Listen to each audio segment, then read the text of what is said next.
जय हिंद क्लास। मैं आज आप लोगों को केमिस्ट्री का एक टॉपिक क्लास 11th और क्लास 12th का बताने जाऊंगा। ये केमिस्ट्री का कौन सा पार्ट है? तो केमिस्ट्री का आप अगर केमिस्ट्री पढ़ते हैं क्लास 11th या 12th में, तो केमिस्ट्री का जानते ही होंगे कुल मिला के 3 पार्ट होता है, एक ऑर्गेनिक केमिस्ट्री, एक फिजिकल केमिस्ट्री और एक इनऑर्गेनिक केमिस्ट्री। ठीक है, ऑर्गेनिक केमिस्ट्री और इनऑर्गेनिक केमिस्ट्री। और तीसरा पार्ट होता है केमिस्ट्री का फिजिकल केमिस्ट्री। ठीक है, फिजिकल केमिस्ट्री।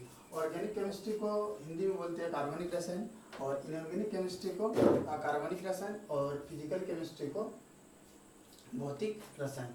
सबसे ज़्यादा अभी हम फिलहाल जो आप लोग को वीडियो में बता रहे हैं, जो क्लास आज ले रहे हैं, वो ऑर्गेनिक केमिस्ट्री का ही एक पार्ट है, जो स्टार्टिंग माना जाता है। ऑर्गेनिक केमिस्ट्री का सबसे इम्पोर्टेंट चैप्टर माना जाता है, वो चैप्टर है आप लोग का हाइड्रोकार्बन। ठीक है, तो ऑर्गेनिक केमिस्ट्री का ही हाइड्रोकार्बन।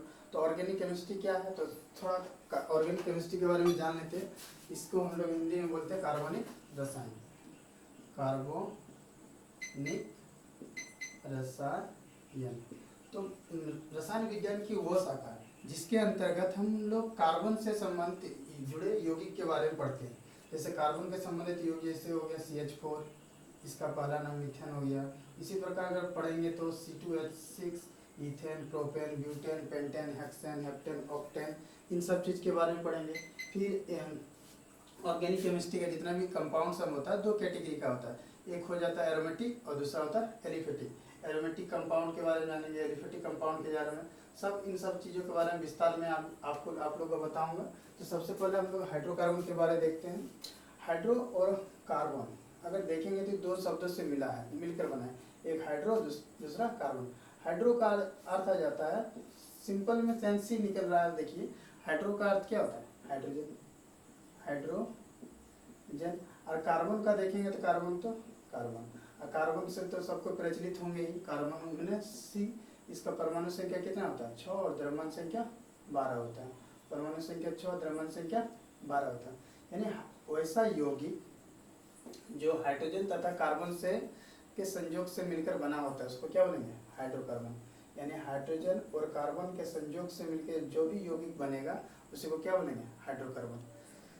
फिर एक बार अच्छा से अगर डिफिनेशन लिखना चाहते तो लिख लीजिए, वैसा कार्बनिक यौगिक जो हाइड्रोजन तथा कार्बन के संयोग से मिलकर बना हो उसे क्या बोलेंगे, हाइड्रोकार्बन। मुख्य रूप में हाइड्रोकार्बन को 2 कैटेगरी में बांटा गया है। एक होता है सैचुरेटेड हाइड्रोकार्बन और दूसरा होता है अनसैचुरेटेड हाइड्रोकार्बन। सैचुरेटेड हाइड्रोकार्बन को हिंदी में बोलते हैं संतृप्त हाइड्रोकार्बन, और अनसैचुरेटेड हाइड्रोकार्बन को असंतृप्त हाइड्रोकार्बन। संतृप्त हाइड्रोकार्बन का जो पार्ट होता है, इसका एक ही पार्ट है, वो हम लोग जानते हैं एल्केन। संतृप्त हाइड्रोकार्बन में क्या आता है, जितना भी एल्केन फंक्शनल ग्रुप जो आ जाएगा, इसमें एल्केन फंक्शनल ग्रुप का मेन पहचान क्या है, तो बने हाइड्रोजन या कार्बन से जो बने यौगिक का जो निर्माण होगा, उसमें कार्बन और कार्बन के बीच याद यही रखना है कि कार्बन और कार्बन के बीच क्या रहेगा, सिंगल बॉन्ड रहेगा, एकल आवरण द्वारा एक दूसरे से जुड़ा हुआ रहता है। ठीक है, बात हो कि इधर हम लोग जानते हैं कार्बन का संयोजकता कितना होता है, 4 होता है। तो इसको अपना अष्टक पूर्ण और अपना चतुष्संयोजकता पूरा करने के लिए और 3 हाइड्रोजन की आवश्यकता होगा। तो इस प्रकार से जो निर्माण होगा, जैसे COCC 2 कार्बन का नाम क्या होता है, ethane, methane, propane, butane, pentane, सब अभी जानेंगे। तो एल्केन किसको बोलते हैं, वैसा हाइड्रोकार्बन जिसमें कार्बन कार्बन यौगिक के बीच क्या रहेगा, सिंगल बॉन्ड का आपस में आवंधित रहेगा, यानी बॉन्डेड रहेगा।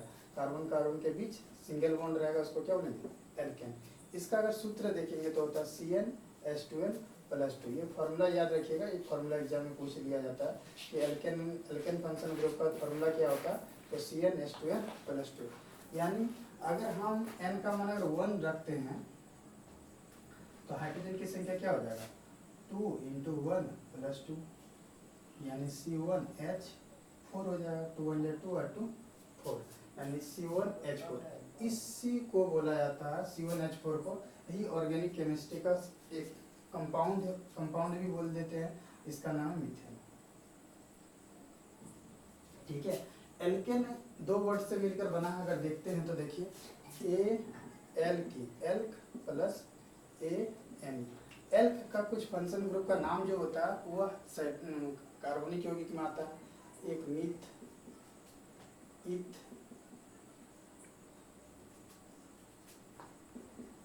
Prop, but, pent, hex, hept, oct, non, dec, इस तरह बहुत सारा है। तो इसके साथ जब एन ग्रुप फंक्शन जुटता है ना तो ए एन ई, तो क्या बन जाता है इथेन। इसी में पर इथेन में अगर ए एन ई जुटेगा तो क्या बन जाएगा इथेन। इसी तरह प्रोपेन में ए एन ई जुटेगा तो प्रोपेन, ब्यूटेन में ए एन ई जुटेगा तो ब्यूटेन, पेंटेन में ए एन ई जुटेगा तो पेंटेन, हेक्सेन, हेप्टेन, सारा कंपाउंड जो एल्केन फंक्शन ग्रुप का बनते जाएगा। एल्केन फंक्शन ग्रुप किसको कहा जाता है? वैसा कार्बनिक यौगिक जिसमें कार्बन कार्बन के बीच क्या रहेगा, सिंगल बॉन्ड रहे, उसे एल्केन कहते हैं। इसका फॉर्मूला क्या होता है CnH2n+2। अगर हम कार्बन की संख्या 1 रखेंगे तो और हाइड्रोजन के संख्या उसी तरह n का मान 1, इधर 1 और 2, तो देखते हैं कार्बन 1 रखते तो हाइड्रोजन 2+2 यानी हाइड्रोजन की संख्या क्या होता है 4।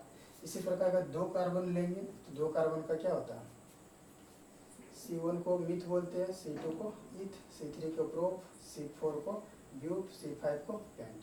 2 कार्बन लेंगे तो हाइड्रोजन की संख्या कितना होगा 2 गुना 2+2 यानी 2 दूनी 4 और 1 4 2 6, यानी कार्बन की संख्या अगर 2 लेंगे तो एल्केन फंक्शन ग्रुप के लिए हाइड्रोजन की संख्या का कितना आवश्यकता पड़ेगी 6। तो इस तरह से इसका नाम हो जाता है 2 कार्बन का ईथ, और एल्केन है तो एन ई, तो क्या पड़ जाएगा ईथेन।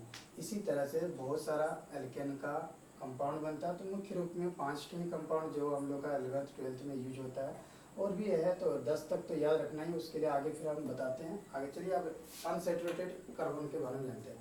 अनसैचुरेटेड कार्बन, इसको हिंदी में असंतृप्त हाइड्रोकार्बन कहते हैं। अनसैचुरेटेड हाइड्रोकार्बन को 2 कैटेगरी में बांटा गया, एक होता है एल्कीन और दूसरा एल्काइन। एल्कीन में बस यही चीज को ध्यान देना, EN। एल्कीन में क्या होता है elk plus EN, elk plus EN। और alkyne elk plus YN। Elk का तो वही myth, eth, prop, but, paint से चलते जाएगा, और इसमें सब फंक्शन ग्रुप में क्या जुड़ जाएगा YN। जैसे सिंपल में देखते हैं तो मीथ में EN जुटेगा तो क्या बनेगा मीथेन, मीथीन, मीथीन। इसी तरह इथीन, प्रोपीन, ब्यूटीन सब बनते जाएगा। एल्कीन फंक्शन ग्रुप का बस मेन जो इसका होता है, कार्बन कार्बन के बीच क्या रहेगा डबल बॉन्ड का जुड़ाव रहेगा। कार्बन और कार्बन के बीच डबल बॉन्ड, द्विआवन का जुड़ाव होता है, ठीक है। इसका फॉर्मूला क्या होता है CnH2n। इसका अगर देखते हैं पहला का, इसका यौगिक का जो पहला क्या होता है, अगर C का मान 1 रखते हैं तो हाइड्रोजन की संख्या क्या हो जाएगा 2 × 1 यानी C1H2। क्या एक कार्बन से कोई भी अगर आपको पूछे पहला एल्कीन फंक्शन ग्रुप का क्या स्टार्टिंग मीथीन से होता है, ये पहला कार्बन को तो क्या पढ़ते हैं मीथ, और एल्कीन है तो सफिक्स के रूप में क्या जुटेगा EN, तो क्या बनेगा मीथीन। तो हम लोग जानते हैं किसी भी कार्बन का क्या हो चाहिए, उसकी चतुर्थ संयोजकता होती है, और चतुर्थ संयोजकता पूर्ण करने के लिए 4 गो बॉन्ड की आवश्यकता होती है, जबकि यहाँ क्या है 2 ही गो हाइड्रोजन है। तो क्या इसका पूरा हुआ, पूरा नहीं हुआ। ऐसे पूरा ना होने के चलते ही कार्बन का जो एल्कीन फंक्शन ग्रुप का मीथीन से स्टार्ट नहीं होता। तो एल्कीन फंक्शन ग्रुप का आपको कोई भी पूछेगा तो मिनिमम कार्बन की संख्या कितना होना चाहिए 2 होना चाहिए, तभी जाके इसका नाम स्टार्टिंग होता है। अगर कार्बन की संख्या 2 लेंगे तो हाइड्रोजन 2 × 2 और C2H4। इस तरह से क्या मिल गया, कार्बन की संख्या 2 और हाइड्रोजन 4। जिस कार्बन की संख्या 2 होता है तो उसको क्या होता है ईथ, और EN फंक्शन ग्रुप है तो इसका नाम क्या पड़ जाएगा इथीन। इसी प्रकार C2 लेंगे, यानी जितना कार्बन लेंगे उसका डबल संख्या के रूप में क्या लेंगे हाइड्रोजन लेंगे। H का मान कितना लेंगे, C कार्बन की संख्या 3 लेंगे तो हाइड्रोजन की संख्या 6, तो इसका नाम क्या हो जाएगा प्रोपीन, ठीक है। इसी तरह 4 लेंगे ब्यूटीन, पेंटीन, हेक्सीन, हेप्टीन चलते जाएगा, ठीक है। और इसका मेन जो फंक्शन ग्रुप है कार्बन कार्बन इसका जो चिन्ह पहचानने का मेन ये है, कार्बन कार्बन के बीच क्या रहेगा, डबल बॉन्ड। वैसा हाइड्रोकार्बन जिसमें कार्बन कार्बन के बीच डबल बॉन्ड रहे या ट्रिपल बॉन्ड रहे उसे क्या बोलते हैं, असंतृप्त हाइड्रोकार्बन। और असंतृप्त हाइड्रोकार्बन दो कैटेगरी, एक एल्किन हो गया एक एल्काइन। असंतृप्त हाइड्रोकार्बन के एल्किन किसको बोलते हैं, वैसा असंतृप्त हाइड्रोकार्बन जिसमें कार्बन कार्बन के बीच क्या होना चाहिए, डबल बॉन्ड। अब देखिए यहाँ डिफिनेशन से ही क्लियर हो जाता है, कार्बन कार्बन के बीच यानी मिनिमम कितना कार्बन होना चाहिए, 2 कार्बन होगा तभी ना डबल बॉन्ड होगा। तो इसमें भी 2 कार्बन की जरूरत है, इसमें भी 2 कार्बन होगा तभी डबल बॉन्ड या ट्रिपल बॉन्ड का निर्माण होगा, नहीं तो नहीं। इसी प्रकार एल्काइन ग्रुप का भी स्टार्टिंग करेंगे।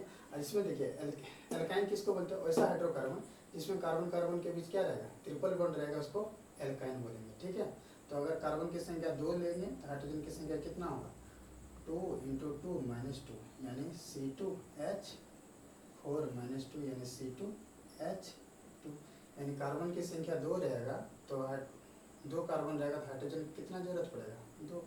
और देखते हैं एल्किन फंक्शन ग्रुप है तो कार्बन कार्बन के बीच क्या होता है, ट्रिपल बॉन्ड, ट्रिपल बॉन्ड देना। अब देखेंगे कार्बन के लिए अगल बगल में टोटल कितना बॉन्ड होना चाहिए, 4 बॉन्ड होना चाहिए। तो 1 2 3 4, 1 2 3 4। इस कार्बन का भी अपना अष्टक कोण है, इस कार्बन का भी अपना अष्टक कोण है। अब जानते हैं 2 कार्बन का मूल रूट क्या होता है, इथ।